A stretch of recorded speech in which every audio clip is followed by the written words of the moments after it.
Bom, vamos falar agora de um outro assunto bastante polêmico. Você já ouviu falar, por exemplo, daquelas regras para quem vive no topo dos morros, na capital aqui do estado?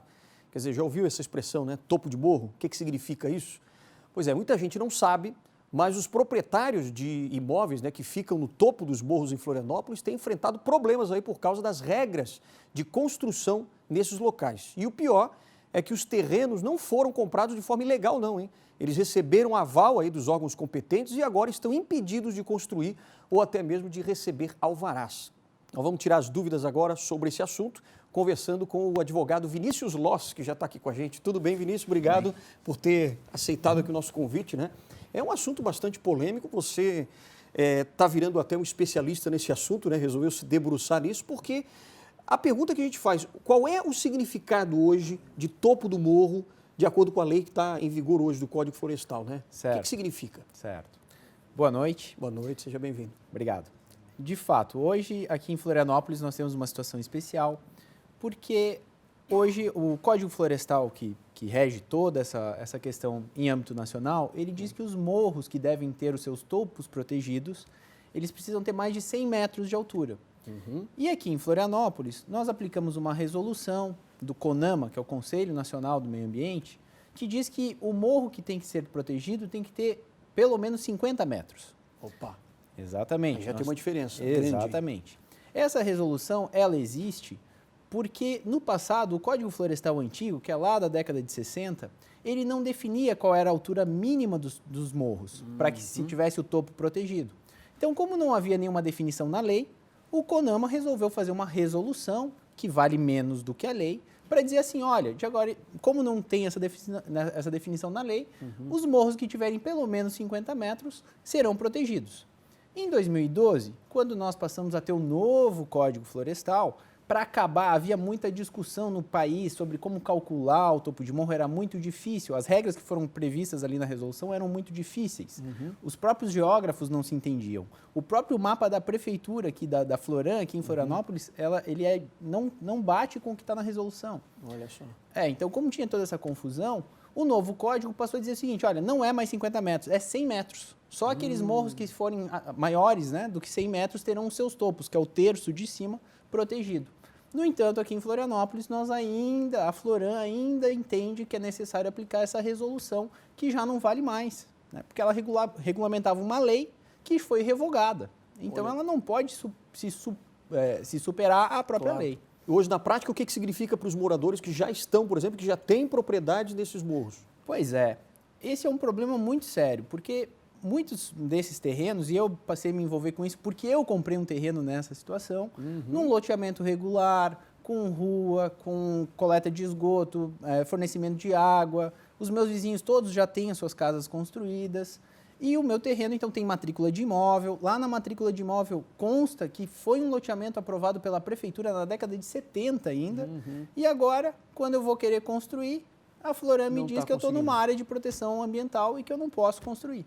Caramba, a gente tem até algumas imagens que você trouxe aqui. Dá para a gente mostrar algumas imagens que ele vai explicando aqui, por exemplo. Essa é a região da Trindade, que nós estamos vendo lá 3 polígonos, lá, um azul, um verde bem no canto da tela e um laranja mais ali mais para o centro.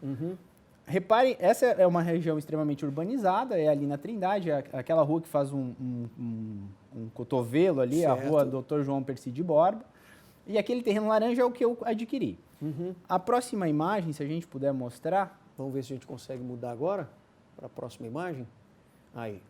Essa não era a próxima imagem, mas se a gente definisse o topo de morro de acordo com o Código Florestal, a única coisa que seria topo de morro de fato seria o que está ali circunscrito em preto, bem no centro do mapa. Tá? Então não pegaria casas, não pegaria nada do gênero. E essa era a próxima imagem. Isso é o que a Floran, a parte em verde, é o que a Floran diz que é topo de morro. Essa parte verde bem no meio. A parte verde. Certo. Mas se nós aplicarmos a resolução CONAMA 303, é a linha preta que na verdade deveria ser. Então alcançaria muito mais casas do que de fato está alcançando. Então se a gente puder voltar agora de novo para outra imagem que estava na tela. Dá para a gente voltar naquela primeira? Nessa aí. Na anterior. Essa é a diferença. Então, hoje o topo de morro seria só o que está circunscrito aí. Ó. Em preto lá. Exatamente. Só aquela parte. É só isso que a lei garante protegido. E a lei é o hoje. que deveria estar valendo E agora. a lei é o que sempre vale, né? E aquele ponto vermelho lá que nós estamos vendo ali na imagem também é onde nós estávamos vendo antes a área. A outra imagem que tem, a gente vai conseguir ver bem as situações, mais uma. Mais uma imagem, então? Ó, essa outra imagem, essa aí é a próxima, e é a última que eu vou mostrar. Vamos ver Essa uma imagem. próxima? Quando a gente abre lá a ferramenta de geoprocessamento da prefeitura, é essa imagem que a gente acessa. Esse é o nosso certo. plano diretor. Isso é o que está na lei hoje. É o que está valendo. É o mapa que está na lei. A parte em amarelo, que ali está de novo o polígono em laranja ali no meio da imagem, é uma ARP, uma área residencial predominante, ou seja, as pessoas podem construir suas residências ali naquele lugar. O que está naquele verdinho claro, que são aqueles dois polígonos, o azul e o verde, é uma APL, é uma área de uso limitado, de preservação limitado. Mesmo naquela área as pessoas podem construir. Existem mais regras, mas podem construir. E só aquela parte bem ali mais abaixo ali, que é o verde escuro, que é o que no mapa da lei do plano diretor, que se diz que é uma APP, uma área de proteção ambiental. Agora vamos retornar lá naquela imagem anterior. Vamos retornar então, mais uma imagenzinha. Então, esse é o plano diretor. Isso nós estamos vendo Esse é o plano diretor de Florianópolis. Mais uma imagem. Outra. Vamos ver para outra então. Essa não. Não, é a que foi É aquela mostrada outra que estava anterior. maior, né? Exatamente. Aquela que é como se fosse um gráfico, depois dessa ainda. Isso. Vamos ver. Essa aí. daí. E ó, esse é o mesmo lugar no mapa, só que aí esse é o mapa da Floran. Toda essa área em verde aí a Floran diz que é topo de morro. Caramba. Então aí a gente está vendo, lá no plano diretor estava aparecendo aquele polígono em laranja ali no meio da tela, ele estava aparecendo como ARP, Sim, uma área aí aparece residencial, de outra forma. E aqui ela aparece como uma área de preservação ambiental. Então existe esse choque de informações Exatamente. entre a Floran Exatamente. e a lei que está em Exatamente. vigor. Agora, o mais curioso é que aqueles retângulos que estavam, aqueles outros retângulos que estavam ali na imagem, era para mostrar o seguinte, aqueles que estão fora da área de proteção ambiental, eles estão a uma altura maior do que o terreno que estava circulado em laranja. E aquele o polígono em azul, ele está a 93 metros de altura. E ele, neste momento, tem um alvará de construção concedido para que o proprietário construa naquele imóvel.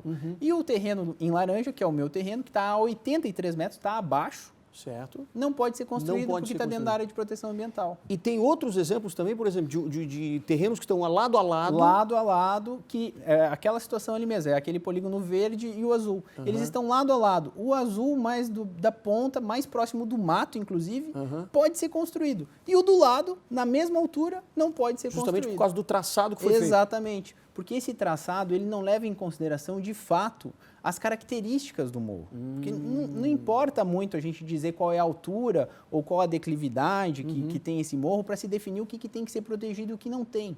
Claro. É muito mais importante que nós façamos cartas geotécnicas. Essa seria a solução? para Essa seria uma confusão excelente solução, porque a carta geotécnica ela vai analisar o solo, vai analisar a incidência de chuva, vai analisar onde já aconteceram desastres ambientais, onde já ocorreram Até para indicar deslizamentos. onde é possível construir Exatamente. E quais são as técnicas mais apropriadas para se construir. Então, essas imagens que nós estávamos vendo, tem construções ali da década de 70 e nunca teve nenhum... Também busquei já esses dados, né? Pelo meu mestrado eu tenho feito essa pesquisa científica.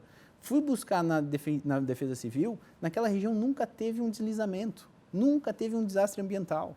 E dá para dizer, por exemplo, já fez algum levantamento, ou existe um levantamento de quantas pessoas estão nessa situação, nessa confusão toda? Isso que é o triste, porque não são só as pessoas que ali estão que estão sendo prejudicadas, é a cidade inteira que está sendo prejudicada. Por quê? Só naquele quadrado que estava, naquele polígono que estava desenhado ali no mapa, existem 49 lotes, ali naquela partezinha da Trindade. A Trindade inteira está afetada em 494 lotes. 494. Exatamente. E o maciço do Morro da Cruz são 3.624 lotes cadastrados na prefeitura. Mas aqui no maciço do Morro da Cruz tem muitas áreas de invasão. Então tem muito mais gente que não está nesse cadastro. E isso está gerando um prejuízo muito grande. Porque daquele polígono que estava ali na tela, são 49 lotes. Desses 49 lotes, 34 já estão construídos. Os outros 15 não estão. Então, a prefeitura ela não está deixando construir regularmente. Se a pessoa quiser ir lá construir, ela vai construir de forma irregular. Também não vai ter uma fiscalização para mostrar. Exatamente. Só o prejuízo para os particulares, ali daqueles 49 terrenos, chega em 74 milhões de reais. Esses são valores que eu calculei com base nos dados do IPTU da prefeitura. Nem é o valor de mercado, é o valor do IPTU. Então ninguém ganha com isso. Não, porque é justamente isso. Se a prefeitura fizer valer a ferro e fogo que está na lei, que é área de proteção permanente não pode ser construído, tem que derrubar aquelas casas lá, como no passado a prefeitura permitiu que aquelas casas fossem construídas lá, agora ela vai precisar indenizar. Então ela teria que pagar para esses particulares 74 milhões de reais. E quem que paga? 74 milhões. Vai sair do nosso Vai bolso, sair do né? bolso de todo mundo. Claro. E não só esse gasto direto que a prefeitura tem, mas também a prefeitura deixaria de arrecadar quase 500 mil reais de IPTU, porque aqueles imóveis vão deixar de existir, não vão mais ter a arrecadação de IPTU. Também calculei com base, né, nos dados da própria prefeitura. Então a saída para resolver esse problema seria essa carta geotécnica para indicar como as pessoas poderiam construir. Exatamente. Essa seria, assim, a melhor solução. E, na verdade, se nós aplicássemos a lei, que é o que vale hoje, já resolveria toda também. essa discussão teria acabado. Né? Toda essa discussão teria acabado, porque o que a Floran está fazendo é um ato absolutamente ilegal. Então é isso que a gente quer agora, durante essa semana e provavelmente até na próxima semana, a gente vai convidar um representante da Floran justamente para explicar também essa situação, contrapor essas ideias para a gente ver se a gente consegue chegar num consenso. Com certeza. Né? Até para ser bom para todo mundo aqui na cidade. Exatamente. Vinícius, muito obrigado pela tua participação aqui, por ter trazido esse assunto que é extremamente importante e relevante aqui para muita gente que mora nessas áreas, não são poucas, né? Não são poucas, com certeza. Valeu. Vinícius, obrigado mais uma vez. Eu que agradeço. Boa noite para você. Boa Até a noite. próxima. Obrigadão.